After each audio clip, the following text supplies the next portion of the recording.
இந்த சம்மர் சீசனில் நீங்கள் மாம்பழத்தை வச்சு சிம்பிளாக அதே சமயம் ரொம்ப டேஸ்டியாகவும் இருக்க மாதிரி இந்த மாதிரி லட்டு செஞ்சு சாப்பிட்டு பாருங்கள்.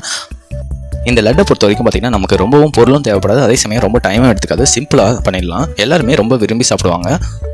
நார்மலாகவே லட்டை பொறுத்த வரைக்கும் பார்த்திங்கன்னா நம்ம பிடிச்சி வச்சோடனே ரொம்ப இறுகிடும், அந்த மாதிரி இல்லாமல் ரொம்ப ஜூஸியாக இருக்கும். இந்த மாதிரி செஞ்சு சாப்பிட்டு பாருங்கள். இது எப்படி பண்ணாலும் நம்ம ஃபுல் வீடியோவில் பார்த்து தெரிஞ்சுக்கலாம் வாங்க.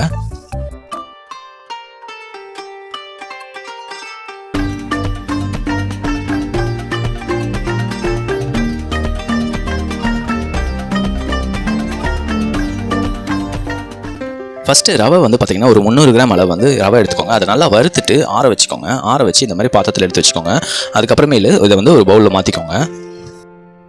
வறுக்கிற பக்கமும் பார்த்திங்கன்னா நம்ம கொஞ்சம் கலர் மாறுற அளவுக்கு இந்த மாதிரி கலர் மாறுற அளவுக்கு நல்லா வறுத்துக்கோங்க. நெக்ஸ்ட்டு பார்த்திங்கன்னா மாம்பழம் வந்து பார்த்திங்கன்னா ஒரு மாம்பழம், பெரிய மாம்பழமாக இருந்தால் 1 எடுத்துக்கோங்க. சின்ன மாம்பழமாக இருந்தால் 2 எடுத்துக்கிட்டால் போதும். அதை வந்து நல்லா இந்த மாதிரி வெட்டி வச்சுக்கோங்க. வெட்டிட்டு அதை வந்து மிக்சியில் ஆட் பண்ணிக்கோங்க. ஆட் பண்ணி நல்லா அரைச்சி வச்சுக்கோங்க. அரைக்கும் போது தண்ணி விட வேணாம். தண்ணி விடாமல் அரைச்சிட்டு அந்த மேங்கோவை வந்து நம்ம இது பண்ணியிருந்தோம் பார்த்திங்களா, அரைச்சி வச்சுனால அதை வந்து அந்த ரவை ரெடி பண்ணி வச்சனால அதிலே வந்து ஆட் பண்ணிக்கோங்க. இந்த ஸ்வீட்டை பொறுத்த வரைக்கும் பார்த்திங்கன்னா நம்ம வந்து தண்ணி வந்து நம்ம விட போகிறதில்ல, அதனால் வந்து நமக்கு சீக்கிரமாக கெட்டு போகாமல் நல்லாயிருக்கும் நமக்கு. இதை வந்து ஆட் பண்ணிட்டு இந்த மேங்கோ வந்து ஆட் பண்ணிட்டு நல்லா வந்து இந்த மாதிரி நல்லா ஸ்பூனை வச்சு நல்லா வந்து மிக்ஸ் பண்ணி விட்டுருங்க. இந்த ரவையும் மாம்பழமும் பார்த்திங்கன்னா நல்லா வந்து இந்த மாதிரி பக்குவத்துக்கு நல்லா ரெடியான வரைக்கும் நல்லா வந்து கிளறி விட்டுக்கோங்க. இந்த மாதிரி வந்ததுக்கப்புறம் பார்த்திங்கன்னா ஒரு 10 நிமிஷம் நம்ம மூடி போட்டு வைக்கிற மாதிரி இருக்கும். அந்த மாதிரி மூடி போட்டு வச்சா தான் நமக்கு வந்து அந்த ரவையும் மாம்பழமும் நல்லா வந்து ஊறி இருக்கும். நெக்ஸ்ட் வந்து நல்ல ஒரு ஹீட்டான கடாயில் பார்த்திங்கன்னா நெய் வந்து ஆட் பண்ணிக்கோங்க. அளவு பொறுத்த வரைக்கும் பார்த்திங்கன்னா 2 ஸ்பூன் அளவு ஆட் பண்ணாலே போதும் நமக்கு. ஆட் பண்ணிட்டு நல்லா வந்து அந்த கூடவே வந்து நம்ம முந்திரியை வந்து ஆட் பண்ணிக்கோங்க. முந்திரியை பொறுத்த வரைக்கும் உங்களுக்கு தேவையான அளவு ஒரு கைப்பிடி அளவு ஆட் பண்ணாலே போதும். இந்த அளவுக்கு இதை வந்து ஆட் பண்ணிட்டு நல்லா வந்து கொஞ்சம் ஓரளவுக்கு பொன்னிறமாக வர அளவுக்கு நல்லா வந்து வறுத்துக்கோங்க. நெக்ஸ்ட்டு வந்து திராட்சை வந்து கொஞ்சமாக வந்து ஆட் பண்ணிக்கோங்க. ஆட் பண்ணிட்டு அதையும் சேர்த்து நல்லா வந்து இதில் வறுத்துக்கோங்க. கொஞ்சம் திராட்சை வந்து நல்லா உபசமாக வந்ததுக்கப்புறம் பார்த்திங்கன்னா இதை வந்து எடுத்து ஒரு பாத்திரத்தில் வச்சுக்கோங்க. நம்ம அப்புறமேல நம்ம ஆட் பண்ணிக்கலாம் நம்ம.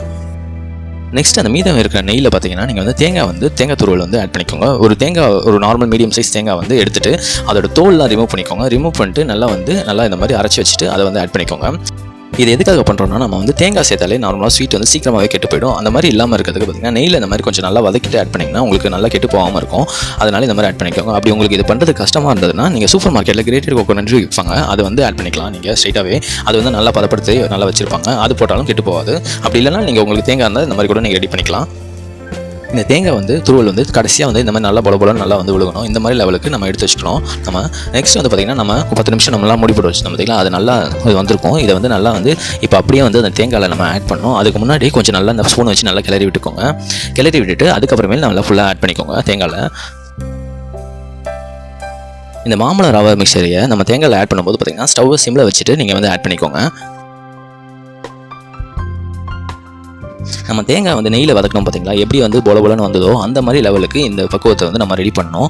அது அளவுக்கு நம்ம வந்து நல்லா கிளறிட்டே இருக்கணும். அது கிளறதுக்கு முன்னாடி பார்த்திங்கன்னா நம்ம ஃபஸ்ட்டு வந்து நெய் வந்து விட்டுக்கணும். ஏன்னா ரொம்ப காஞ்ச மாதிரி இருக்கும், அதனால் வந்து நெய் வந்து விட்டுக்கோங்க. நெய் வந்து நம்ம ஃபஸ்ட்டு என்னால் விட்டோமோ அந்த 2 ஸ்பூன் அளவு ஆட் பண்ணிக்கோங்க நெய். அப்படி உங்களுக்கு 2 ஸ்பூன் விட்டும் உங்களுக்கு வந்து பத்தலைன்னா எக்ஸ்ட்ரா 1 ஸ்பூன் கூட நீங்கள் வந்து நெய் வந்து ஆட் பண்ணிக்கோங்க. ஆட் பண்ணிவிட்டு அதை நல்லா கிளறி விட்டுட்டே இருங்க. கிளற பார்த்திங்கன்னா நல்லா வந்து அது ஒரு உப்புமா பதத்துக்கு நல்லா வரும். நல்லா அந்த மாதிரி லெவல் வர வரைக்கும் நல்லா வந்து மிக்ஸ் பண்ணிகிட்டே இருங்க.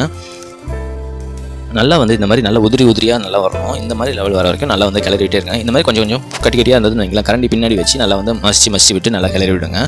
இந்த மாதிரி லெவலுக்கு நல்லா ரெடியாக இருக்கணும். நெக்ஸ்ட்டு வந்து பார்த்திங்கன்னா சக்கரை வந்து நம்ம ரெடி பண்ணிக்கலாம். சக்கரையை பொறுத்த வரைக்கும் பார்த்திங்கன்னா 300 கிராம் நம்ம ரவை ஆட் பண்ணியிருக்கோம். அதுக்கு வந்து 300 கிராம் வந்து சக்கரை ஆட் பண்ணிக்கோங்க. அப்படி அளவில் பார்த்திங்கன்னா நீங்கள் வந்து 1.5 கப்பு வந்து ஆட் பண்ணுற மாதிரி இருக்கும். இது கூடவே வந்து ஏலக்காய் வந்து உங்களுக்கு தேவையான அளவு ஏலக்காய் வந்து ஆட் பண்ணிட்டு அரைச்சி வச்சுக்கோங்க, பவுடர் பண்ணி வச்சுக்கோங்க. நெக்ஸ்ட் வந்து நம்ம ஆல்ரெடி ரெடி பண்ணி வச்சுட்டு அதில் வந்து முந்திரி திராட்சையும் போட்டு ஒரு கிளறி வச்சுக்கோங்க. இதுக்கப்புறமேல ஸ்டவ் ஆஃப் பண்ணிட்டு இதை வந்து கொஞ்சம் ஆற விட்டுருங்க. ரொம்ப சூடாக இருக்கும், அதில் வந்து நம்ம சக்கரையை போட்டு நம்ம உருண்டை பிடிக்க முடியாது. அதனால் கொஞ்சம் ஒரு வெதுவெதுப்பான சூட்டில் இருக்கும்போது நம்ம வந்து ரெடி பண்ணுற மாதிரி இருக்கும். இதை வந்து இந்த மாதிரி பேஷன்லையோ இல்லை ஒரு வேறு பாத்திரத்துலையோ இல்லை மாற்றி வச்சுக்கோங்க.